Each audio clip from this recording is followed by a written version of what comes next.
you and save your family and protect you.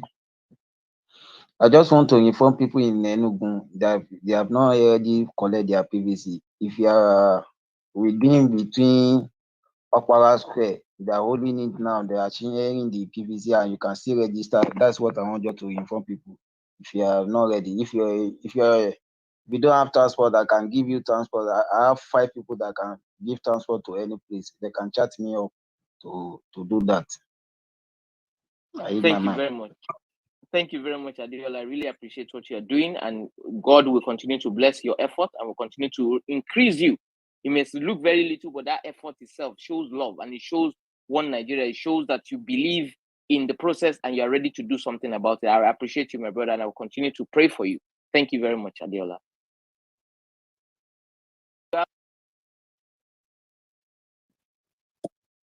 Mr. Kabir, are you there? Saga, yeah, I'm here. Good evening, Saga. Good evening, Doctor. I hope everyone is doing good today. Saga, I heard your speech. I will call it a speech, not a submission. You remain inspiring. You remain inspiring. It's not flattery. So before I even start with the topic, I want to quickly say, there's something that I have never acknowledged on public spaces, but I would do today. When NSAS, started, it had a fundamental principle, it had a goal, it had an aim. And you championed and pioneered NSAS before it took to the streets. You demanded accountability, and not just by clamoring for it on Twitter, but you reached out to offices. I was present in a couple of these offices, but along the way it was hijacked. I know when certain people who came into the NSAS movement, at the last minute, accused you of this and that. So I want to really thank you for remaining true to yourself, remaining true to the cause. It's amazing. You don't compromise. There's no compromising. The road to AsoRock 2023, this PeterObi's, prospect real world illusion. I think everyone on the space would acknowledge that we have had ourselves berated, insulted, mocked, when we speak of PeterObi by PeterObi's supporters. But nonetheless, I would try and put all that aside and speak, in the spirit of encouragement. I would try and do that. You see, we've mentioned having a structure, having finances in the past, even on your own on Saga Space a couple of days. But another angle that I don't believe we've discussed is the supporters of PeterObi. I believe that for us to achieve that third force, we can set up structures anywhere in the country, get people to register with Labour Party, get people working for Labour Party, get a huge campaign donor who would give money to pay these workers. But the third force would not actualize, or it would not materialize, even if we get the structure. The reason why is the forces behind the third force, not just Labour Party. The Labour Party is built, on beautiful principles.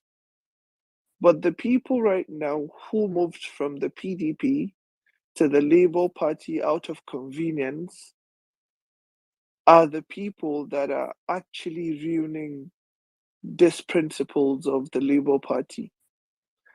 Let me break it down a little more.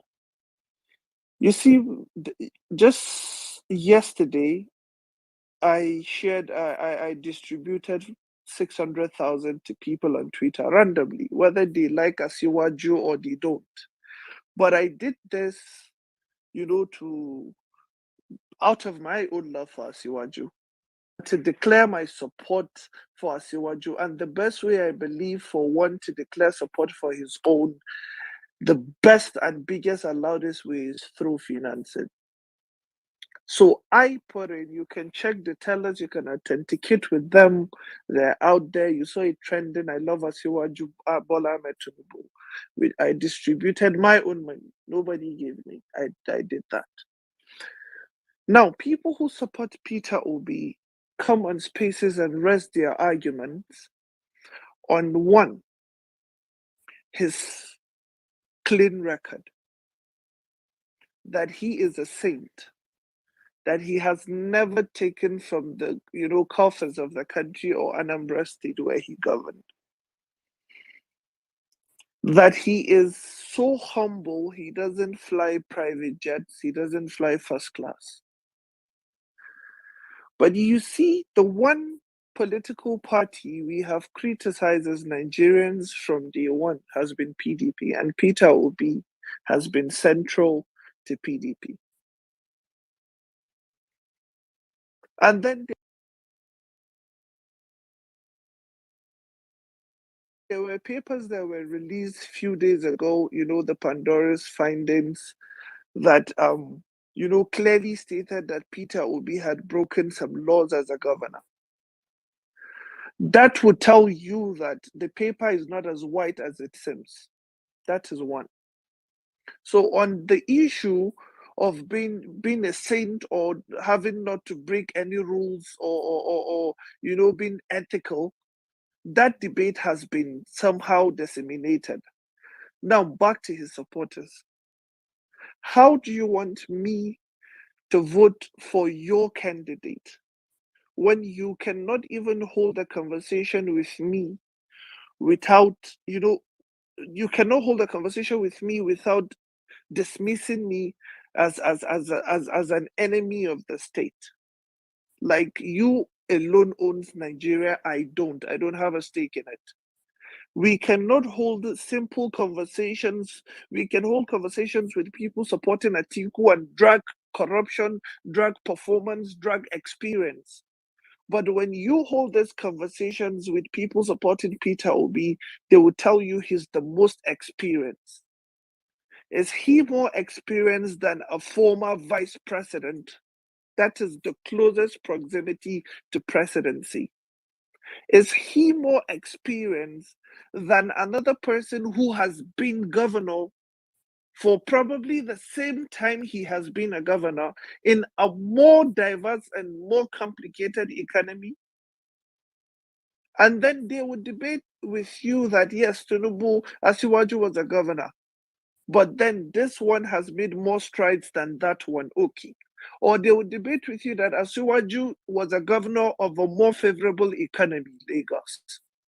Then I asked them this question. You know Lagos, you've been to Lagos, you've had dealings in Lagos. The one part of governance that doesn't require money, that would, the one part of governance that doesn't require money that can weigh a man's competence is structural functionalism.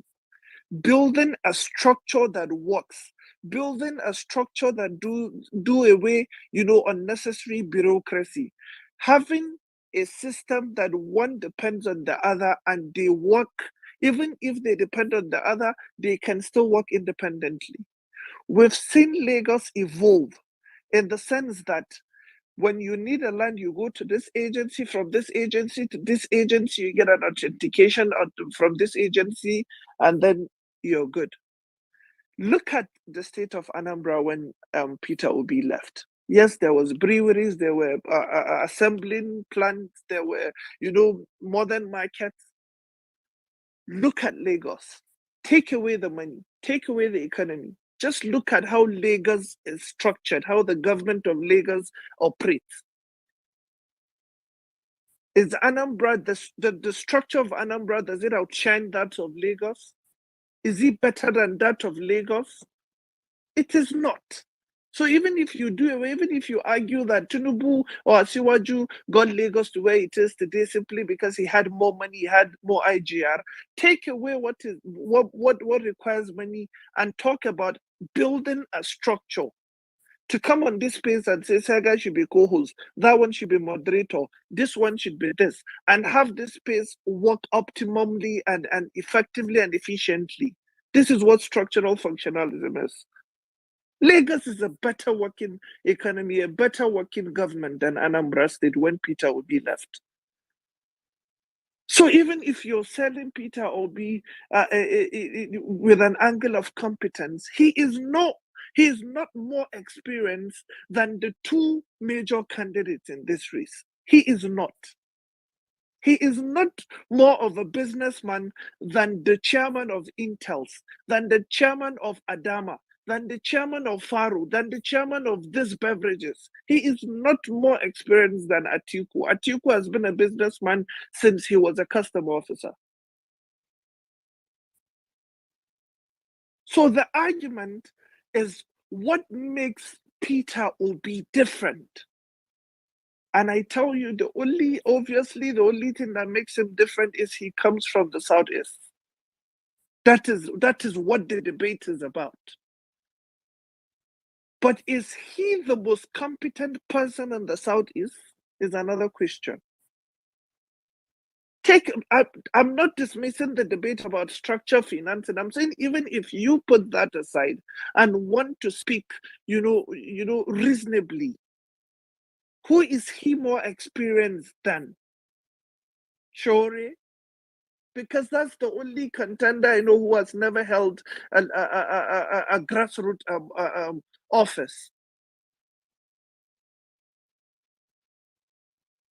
And when you come to speak to people, you do not have an angle for this argument. When you pick up an angle, it is that of bigotry statements and dismissals. You dismiss people. So the truth of the matter is, I know, you know, if Peter Obi doesn't make alliances, regardless of which party he belongs, if he doesn't align with people that can get him votes from the north and the south, nothing can materialize. It is impossible. It's just impossible. Saga, we can sit on this space and go back and forth. You know the numbers, you know the regions, you know the political behavior. It is not doable. Not from Labour Party, not from PDP. They didn't push him out of PDP, or they didn't, give him a free way to leave PDP because he couldn't win the primaries. No. They allowed him go because he could have crashed the party as the presidential candidate. They can't sell him. These people are struggling to return to power. They could not sell him. He has no friends. He has no alliances in politics. He has no northern alliances. He has no southwestern alliances.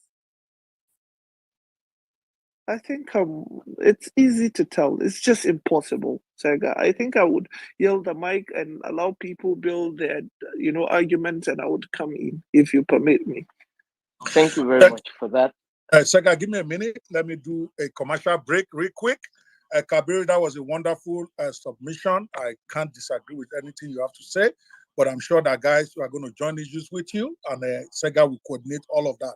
But I wanted this opportunity to actually market our app. Myself, Sega, and Co. We built an app that works like Twitter Spaces or Clubhouse, but it's Afrocentric. It's our own thing. It's called Gist House, and it works like Clubhouse with several features that allow you to even monetize it. And that's one of the reasons I'm hosting these rooms. I feel that in this political season, this is also a great time to promote an app like Gist House, where we can go there and be able to have discussions like this on our own terms, in our own language, in our own way. And apart from that, Gist House is the first app that actually rewards you for creating your account on it. When you created your Twitter didn't give you anything. When you create your Clubhouse account, they don't give you anything. But when you create your account on Gist House today, we are giving everybody that creates the account 500 Gist coins. It's a cryptocurrency. Yes, everything is down in the market now. The value is not much for now, but we all know crypto always come back up and always write it. So you get 500 Gist coins just for opening your account. And in addition to that, there are many ways you can monetize your conversations on Gist House, particularly if you're an influencer or a trainer or a coach. You can actually run paid rooms where people will pay you money to be able to enter specific rooms. Even though it's a free app, you can run rooms like this one that is free to anybody, just like Clubhouse rooms. But if you want to have a specialized ones and you have people that are willing to pay for what you have to sell, you can do that in there yourself. That's just two of the many ways you can monetize Gist House. Also on Gist House, you can run sponsored rooms. Here, all we can do is pin a link like I have at the top for you to download. But in Gist House, you can actually have a corporate body sponsor your rooms. It can be your own company where you can write something about the company plus the name and all that to sponsor your room for free as inside the app. So that's the third way you can monetize it. So it's a great app. Even I have to say it myself. I am the founder of the app. Sega is one of our directors. I'm my partner here, and we have the app is 100% African owned, built by Africans for Africans. When we launched it several months ago, it had a lot of glitches. We had to build a whole new build from scratch, and we just launched that. It's live right now on Android. It's gisthouse.com/Android. Gisthouse, GTHOUSE.com/Android. Or you can click on the link at the top. It will take you to the post on my Twitter. Please, if you haven't followed me on Twitter, I will appreciate it.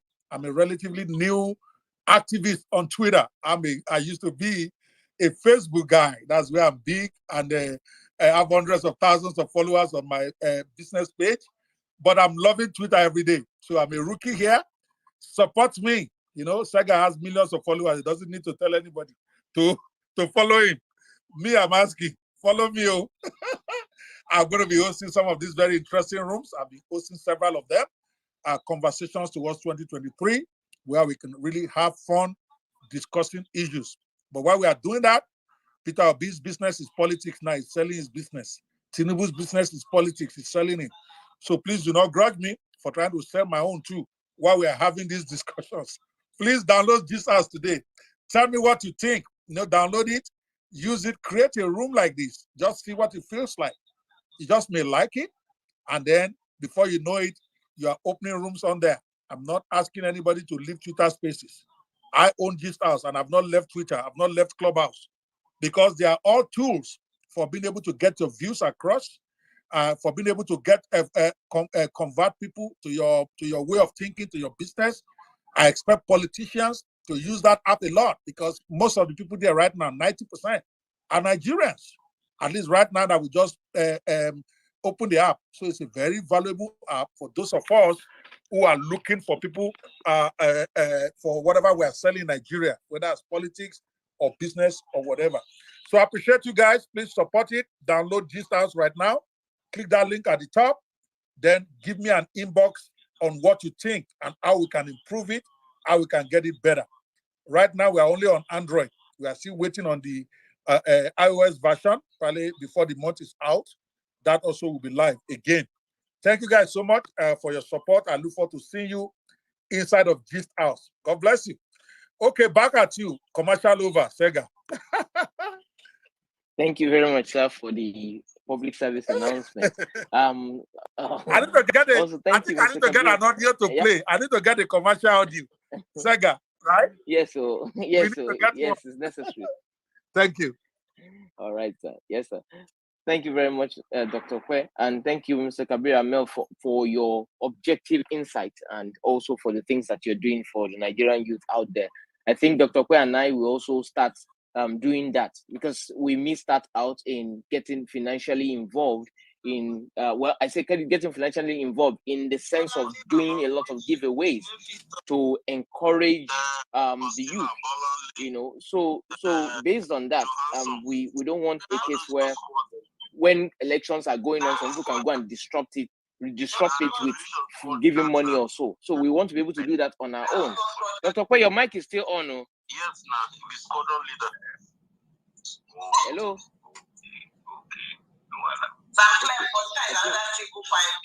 I think his phone Yeah, is on. You doctor, can't your hear. mic is on, doctor.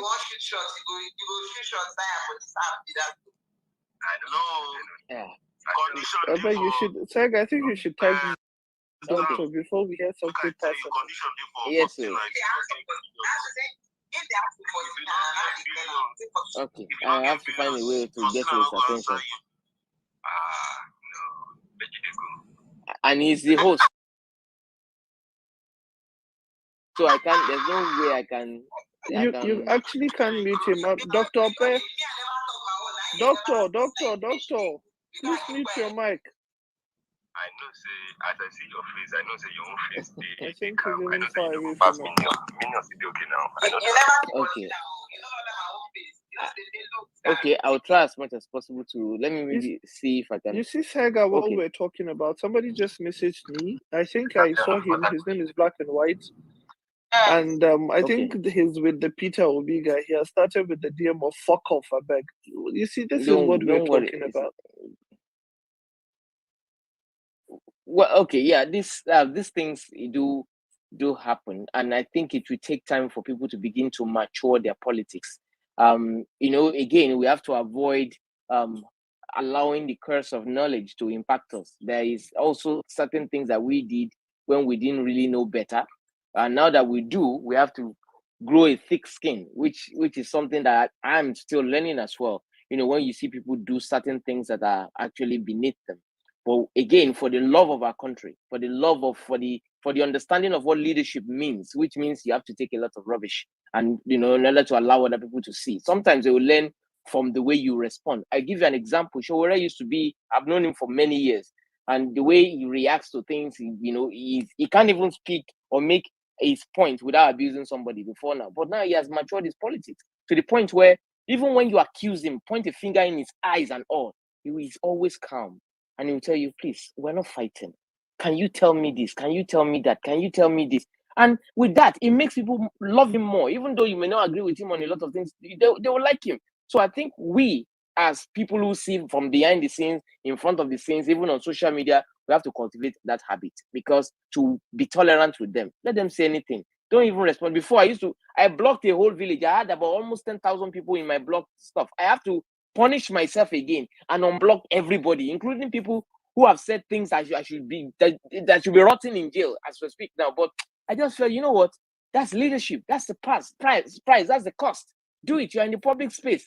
When I sit down with elders, all these same people you think are quarreling with themselves, leaders of APC, PDP, and the rest, I keep telling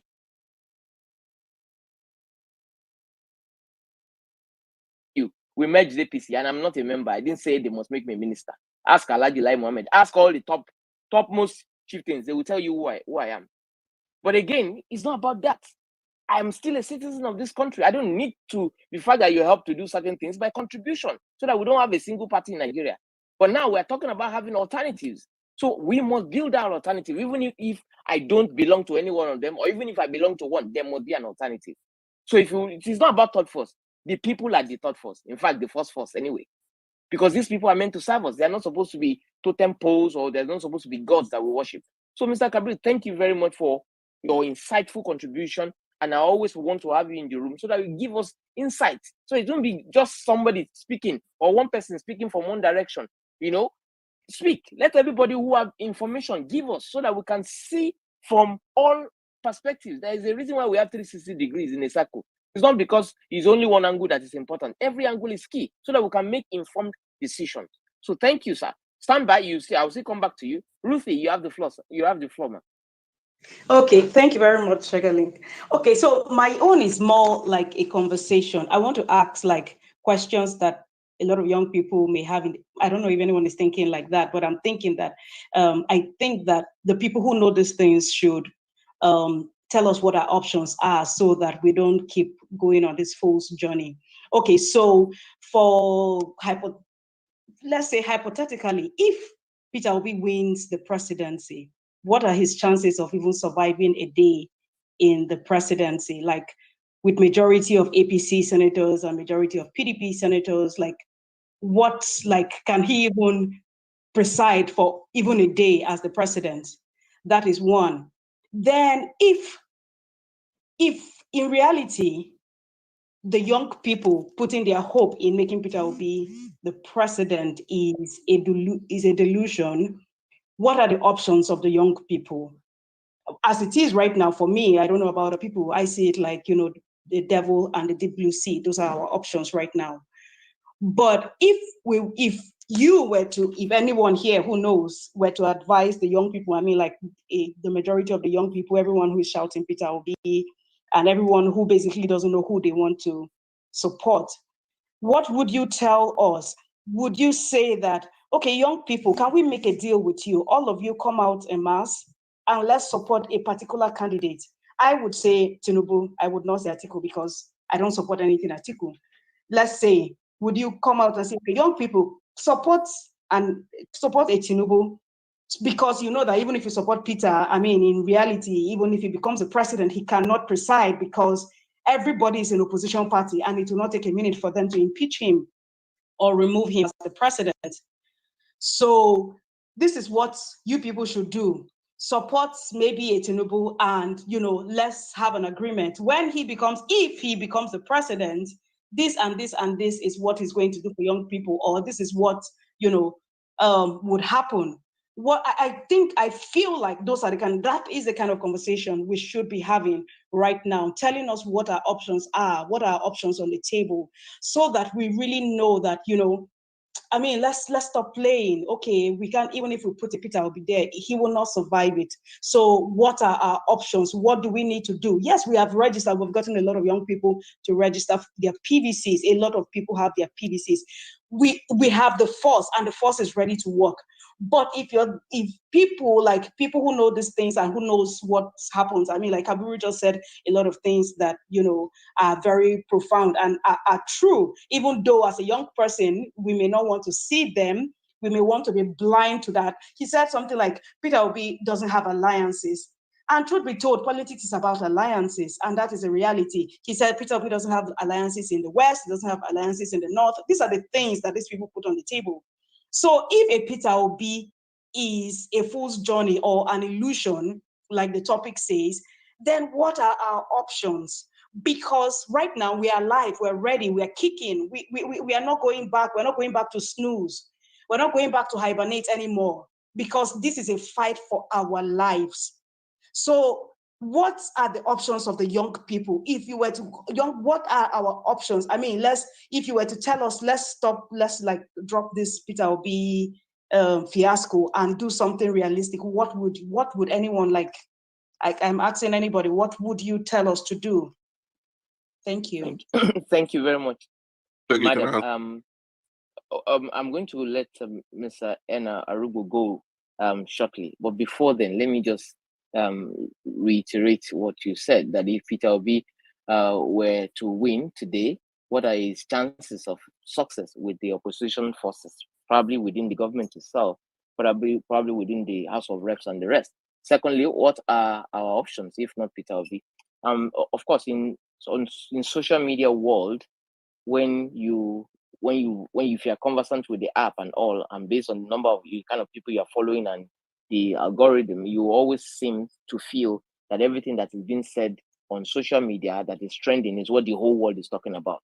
And that's exactly all our worldview. But that is not true. Most of the things that we are saying here I don't think it even makes up to 10% of the real conversation out there if you are really in the right rooms politically. And it's always good for there to be a bridge between that world and this world, so that things can mirror our aspirations as citizens who converse online.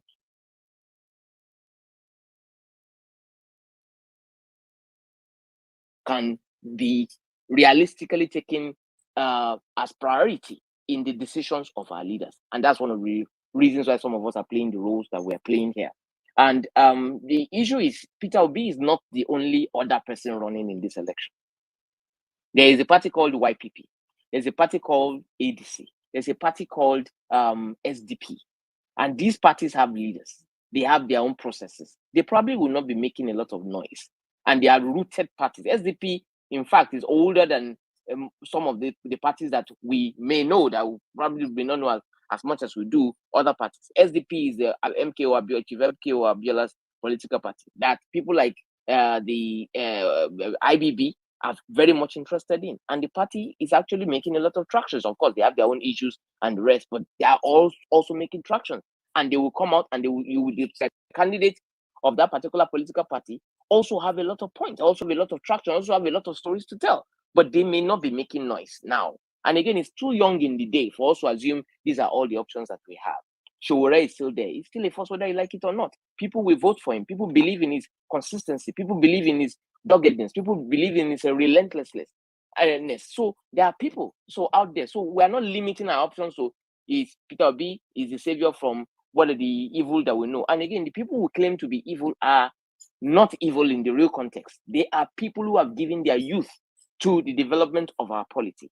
And they must not be seen as enemies because some press says so, because some political opposition has painted them as such. So which is why we are having this kind of conversation. We started when they were aspirants, talking about getting it right, so that the people can know their options. Now, we thank God the work has been made easier. With the primaries gone, we now know who the candidates are. So some people have already concluded in their head that someone like Anashiwaju will not attend the debate. I can assure you that if we coordinate ourselves and begin to have a kind of traction around the youth having a stake, regardless of what our sentiments are, they will be in this room with us. And Atiku will come to this room with us and speak to you in your space. Because there's no amount of time that he can engage us on TV. You can't stay 5 hours watching a TV station, and it's a one-way traffic. We can't be calling in. But here, we can have matured conversations, engage him directly, have him talk to you the way he would talk to his own children and his own the people that he wants to get votes from. And then you'll be able to know him better. So that way, you can have a one-on-one feel of who these people are outside what the press is telling us about it. I think that is far objective. That is objective enough. So then you can answer the question. Nobody with integrity can tell you go and vote for somebody. In fact, I know of a candidate who will never tell you vote for me. He will only speak to the things that they know you will do. He will also speak to the things that he knows he has to employ his weaknesses for, and he also share his vision about where Nigeria ought to be and what he can do about it. If you are now impressed by what he has said, you will now make that decision yourself to say, this is the man I'm voting for. So this is exactly the kind of candidate of integrity that we're looking for, not hating them based on what somebody said. And I also don't want to begrudge Peter Obi based on the actions of the people we encounter online. I've seen a lot of bad, characters and all, but I'm not going to be pushed to judge him based on that. Of course, I'm involved in politics a lot strategically, so I can tell a lot of stories that have been made up that are not real. But I'm not here to burst anybody's bubble, other than for me to show you things that you need to look out for. And then when they come before you, ask them those critical questions. I can tell you for free that since Peter Obi has joined PDP, there has not been any political collateral. Anambra has not been one. So what are we talking about? What will PDP lose by letting him go or letting him stay? He can't be sold. So if he decides to go and run it on his own, maybe if he's by himself now, he can have more collateral. If you believe in that, build that, support that, fund that, and push it. Wherever you think is lacking, be his strength. That is how politics is run. It's not about wishing. Because you've seen the reality, how people push Anashibajo, pushed him, made him believe that he can conquer the world. All the polls, he was winning, it was whatever. In reality, what happened? Even in primaries, that is his own primaries. That's as a VP, he's a very strong person. Within that place, for the control, he has the support of the number ones to fight. And yet, look at what happened. So things change. So things we assume here is not always this is not the replica of what is happening in the real world. So when people say elections are not won on Twitter, they're not trying to say that you are not real or you can't do. They're saying it takes more work than you think. It's not about the feel-good effect of we are all shouting, we are all plenty, we can all gather, we can all protect. It's not about it's beyond that. There are some other things that you need to factor in. And that's why some of us who can see deeper than you can are here to advise. Youth, let us channel our energy towards having a stake in our polity other than looking for a messiah or looking for an idol to worship or looking for some fringe benefit of instant gratification. That is not the way. Any party that comes in, we must be able to hold them to task and say, we demand so, and so because of the swing votes that we control. That is how to go. It doesn't change the fact that we can still be a member of political parties. I can still spend money and say, look, if you're supporting Asiwaju, this is my contribution to you people. This is what is lacking that I want you to go and fix, so that the competition will be something that we can be proud of and own. So regardless of who emerges, it will be our president. That is the idea. We cannot divide ourselves further than this. Nigeria is not working, and we can only work when we work together. Hate no man, be prejudiced against nobody. Anybody you want to support, I will support with you. But again, work towards something. It's not just about the noise. Make sure people get their PVC. Make sure you have enough youth populace in the party that you are supporting. And then we can drive and we can hold them and say, look, in APC, we have so number of youth. We want a case where 30% of them are so and so involved in so and so. That is where our power is. You represent us there, and we can replicate that across political party. This is the way to go. Thank you very much. Mr. Ena Arugo, you have the floor, sir. Yes, to answer our first question, when he was governor of Anambra, the House of Assembly was basically PDP, but was able to navigate through those waters. So he has that experience. And two, with what Kabir had said earlier, if he's going to win, which is very possible and doable, he would have to win with alliances. And the Northern Alliance, let's assume Kwankwaso works with him to become president, as Kwankwaso as vice. Definitely they will buffer that. Thirdly, there's a big macro outlook to the politics of Nigeria, which the youths need to be exposed to. There are stakeholders like OPTS, Oil Production Trade Session. You can go read that out. There are stakeholders like China, which we have a huge debt stock. Then there are also institutional investors that we owe debt. We owe currently a debt about, let's say, $80 billion. The US, looking at the global happenings in Russia, Ukraine, and how that can affect crude oil, and how Europe is exposed to blackmail from crude oil resources from Russia. So all of those embedded interest might bring a macro impact to our politics. If you know, Obi was at 10 Downing Street 1 or 2 weeks ago. So that already gives you an incline that there's a Western outlook to Nigeria. Just like in 2011, the West kind of tipped Buhari, as attested to by Kunle Olawumi in China's television station. So that's the first leg to our first question. The second leg is, what should you do? First, I would tell you to reduce your expectations first.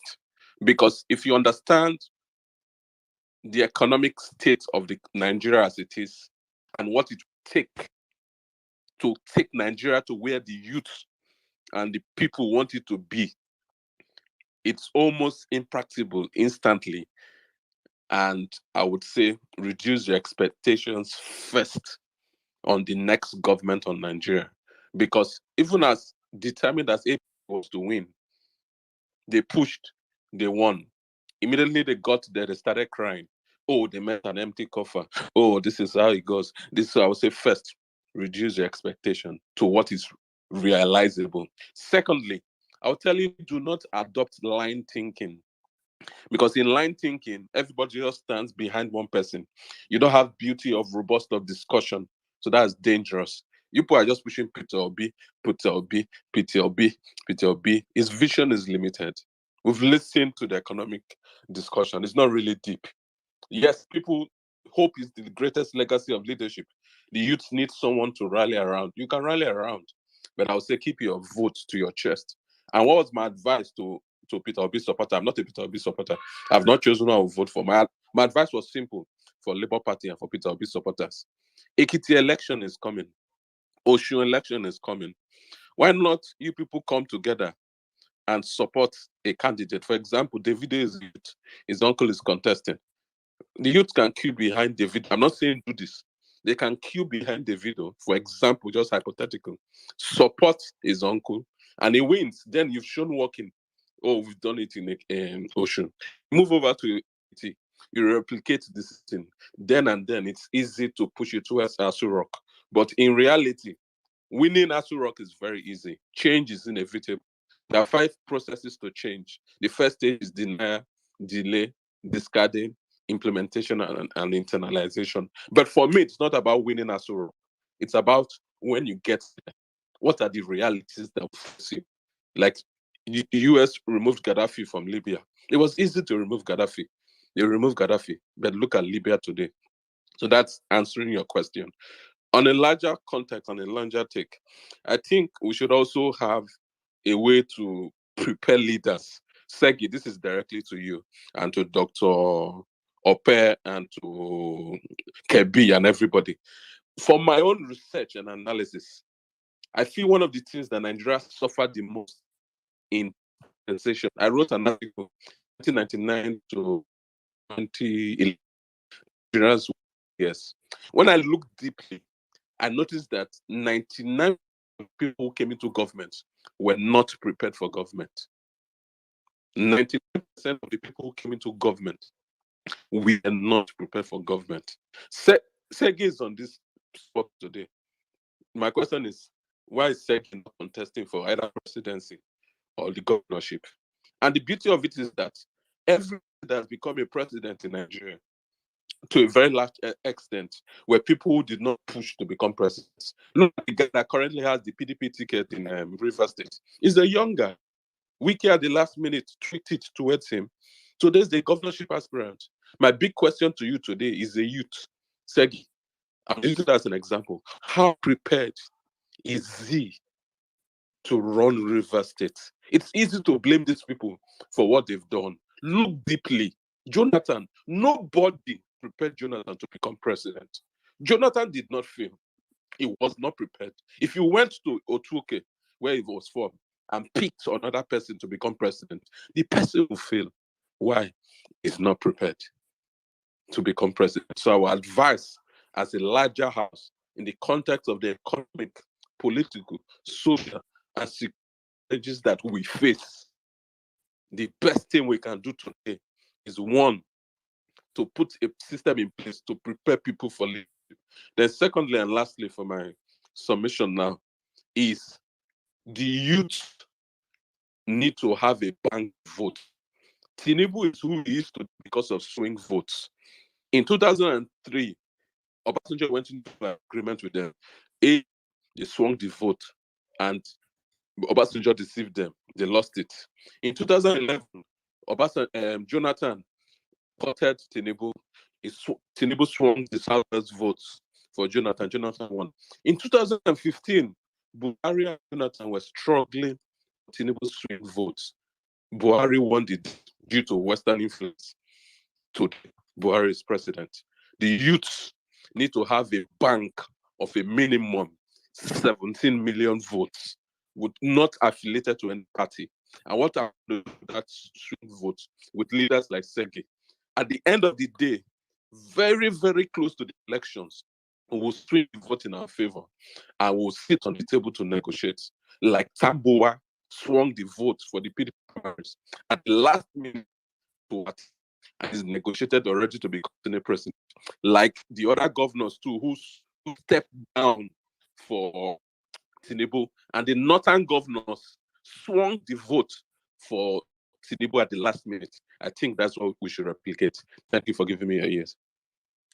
Thank you very much, sir, Mr. Ena Arugo, for that. I think you spoke about this earlier in our rooms. I've also been talking about this to people, that while we are very passionate about the people we like in government, and while we are very passionate about the parties we like, we must also work on something that works for all of us, something that we can bring to the negotiation table that will favor us regardless of which party is in power. This is our joker, something that makes us a force, ideally. And I think it is important that we note this. It's important that we continue to say this, and it's important that we walk people through it. Thank you very much. Sorry, Sege, I didn't add something. We can also begin to gather a war chest. Nobody should be scared of money. Money is part of politics. It is deception to spend money. So we can begin to create a war chest. Diaspora sent $26 billion last year. We can easily raise $1 billion in 10 minutes. It happened in Egypt. The Swiss Canal Extension Project, they raised $8.5 billion in 8 hours. The government had to beg the people to stop. They do MMM and all those scams in Nigeria. People raise money. We should not be as afraid to spend money. And lastly, we are deceiving ourselves thinking we're not spending money.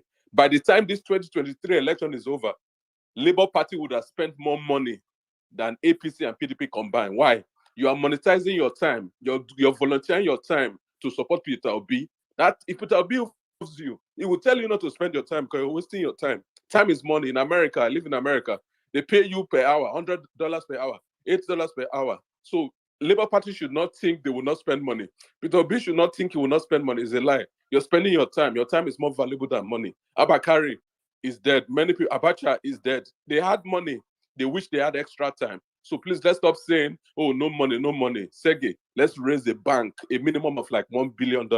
And at the right time, we'll dispose it. We'll pay people so that they don't need to pay them off. Even if they pay them $10,000, we'll pay $15,000. Because if you don't pay, these guys will come and pay them. Thank you. Thank you very much, sir. I mentioned that in Clubhouse, and I'm going to repeat it here again. Without economy, you can't fight, you can't be politically relevant. This criminal justice system will not respect you. The media will not carry whatever it is you say as news. And your education will not be applied, no matter how big your whatever your bag is. And this is the power that some of us have that is making the message go far. That's why we're not asking you for money, for anything to donate here and there. But this time around, we're all in this. But we will lead that. We will donate money, put money somewhere, because we have been burnt before. In ADC, Professor Mogalu and Monye lost elections because somebody paid $100 each. Imagine if we have packed our bullion van there and we have doubled whatever it is they have to pay. We will have Kingsley Mogalu in this room right now. We have Monye in this room right now, and they will be part of that conversation. So we will not shy away from this. We will put our money where our mouth is, and we will lead the way. We will, like Mr. Kabir have done. He gave us 600,000, to people randomly to encourage them. We will double that and make that $1 million on a weekly basis until election comes. We can do this. We have the money. If it is MMM now, so I know how many cases people have sent to me. Of course, all these legal cases that we're even doing for free. Maybe we'll start charging something and people will know that we're serious towards the election.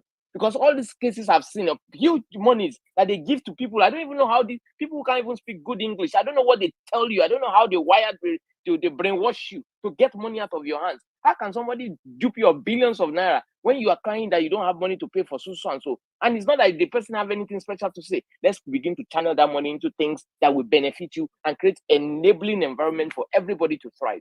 And I whether we like it or not, the people running for election, the Atikus of this world, the Ashiwajus of this world, these are not people who stifle the economy.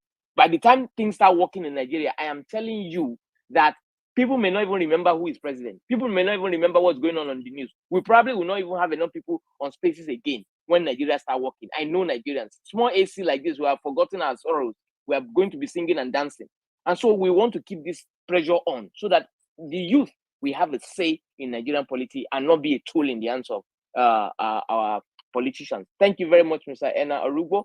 I don't know if there's any response or addition to what he has said from the top. Mr. Kabir, you have anything to add?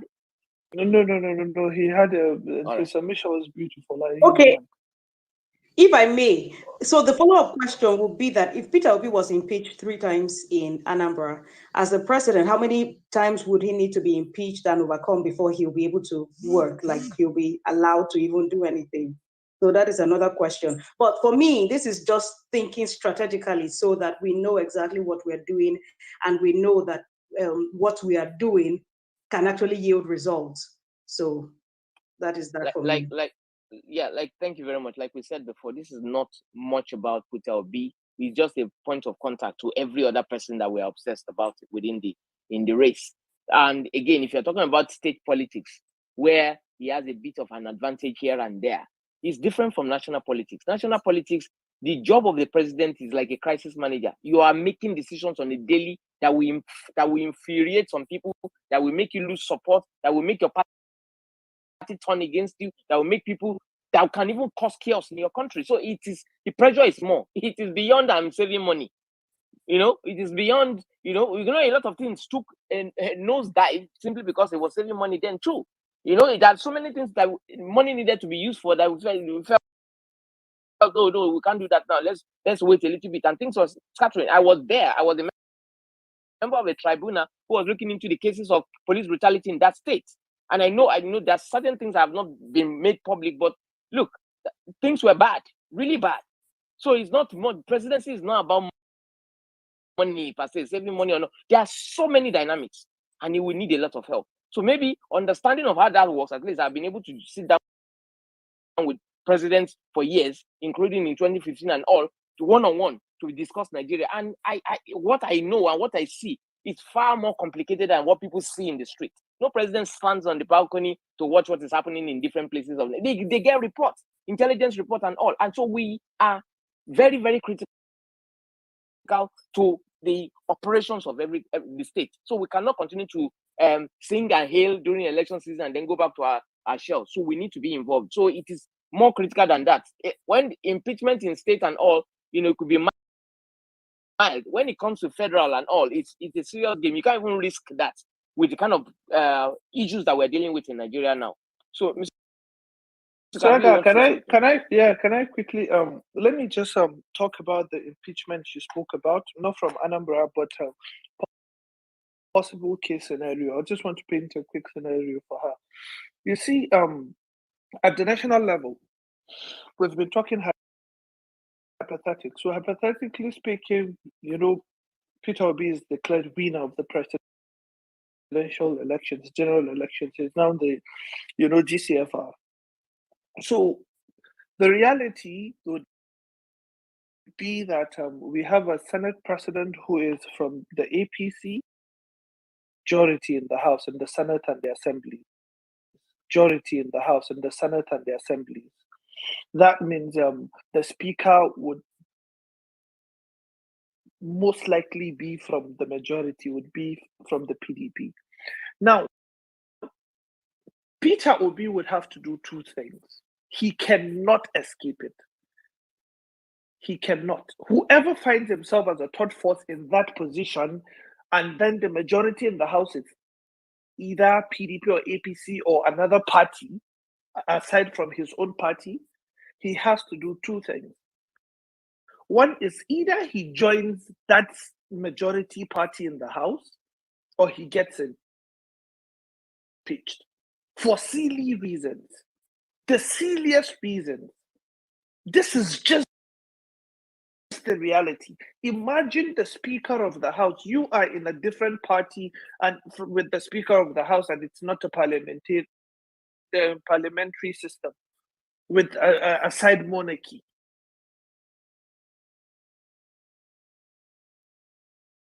He goes to the PDP minority and say, let's take him out. Or they go to him and say, where are you? We're the minority. Join us, we'll never allow you to get impeached. Or the APC would, make contact and say, join us and we'll never impeach you. That's it. So that's just the scenario I wanted to paint. Okay, so while we're still on it, so there is a 90% chance that he may just join one of those parties after winning on the ticket of a different party, just because he's president. Yeah, Ruth, as a president, you consolidate power. When you become president, you realize that aside the executive orders, there are other influence that power is required. It requires powers.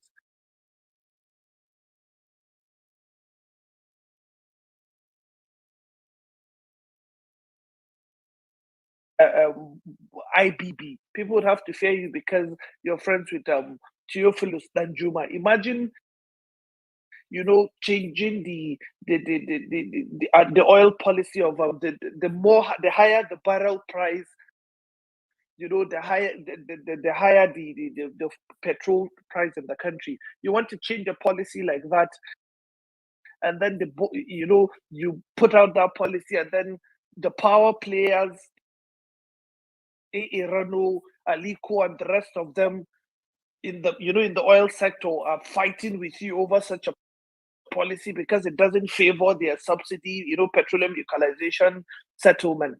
What do you think would happen?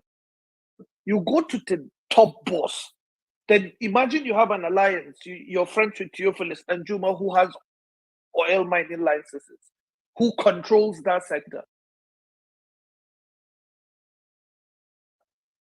So basically, or you're friends with the Pegasus boss. That means you can actually instigate a protest against